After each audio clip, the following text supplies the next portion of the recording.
CKB coaching সেন্টারের পক্ষ থেকে সবাইকে আন্তরিক শুভেচ্ছা ও অভিনন্দন। আজকে যে বিষয়ে আলোচনা হবে সবথেকে গুরুত্বপূর্ণ বিষয়। দেখেন, আমি ভিডিওর আগে একটি দিয়ে দিয়েছি আপনার 18তম যে সকল নিবন্ধনধারী যারা এখনও চাকরি পাননি, অতএব এক কথা বলা যায় যে বঞ্চিতদের, তারা বলে মুখে এক কাজে এক। মুখে উপরে উপরে বলছে যে আমরাও দ্রুত সারপ্লাস চাই, আবার সাথে তো তাদের বিশেষ একটা দাবি আছে, তারা যাতে অতি সংক্ষিপ্ত সময় তারা বিশেষ গণবিজ্ঞপ্তিতে তাদের যারা নিয়োগ সুপারিশ থেকে বঞ্চিত হয়েছে তাদের প্রত্যেকের যেন চাকরি হয়। এবং এর পাশাপাশি আরও বলেছে যে দ্রুত সার্কুলারে আমাদের কোনো আপত্তি নেই। আবার দেখেন, আমি যে উপরে দিছি 2 নাম্বার স্পষ্টভাবে লেখা আছে যে 18তম সুপারিশ বঞ্চিতদের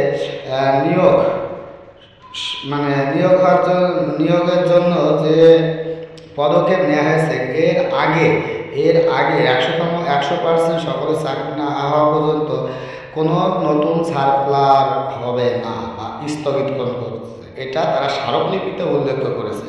দেখেছেন, তাহলে নবম শিক্ষক নিয়োগ বিজ্ঞপ্তি বা 19তম নিবন্ধন সার্কুলার কিসের জন্য আটকে আছে?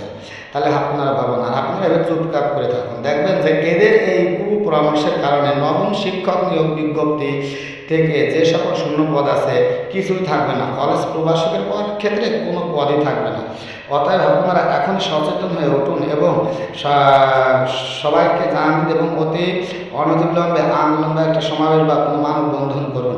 না হলে যে শূন্যপদ আছে এই শূন্যপদে কোনো থাকবে না পরবর্তীতে। কারণ একটি কুচক্রী মহল, বিশেষ করে 18তম যারা বঞ্চিত, তারা এতটা ভালো স্টুডেন্ট যদি হয়ে থাকে তাহলে তাদের পরপর 2বার বিশেষ গণবিজ্ঞপ্তি দেওয়া হওয়া পরপর 2বার গণবিজ্ঞপ্তি দেওয়া হওয়ার সত্ত্বেও তারা কেন চাকরি পান? এবার হিসেব করেন তারা কত ভালো উন্নত মাপের স্টুডেন্ট।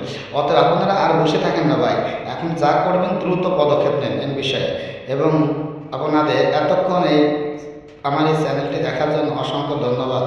ভালো থাকুন এবং নবম শিক্ষক নিয়োগ বিজ্ঞপ্তি যত তথ্য আছে সকল তথ্য আমি দিয়ে দেব।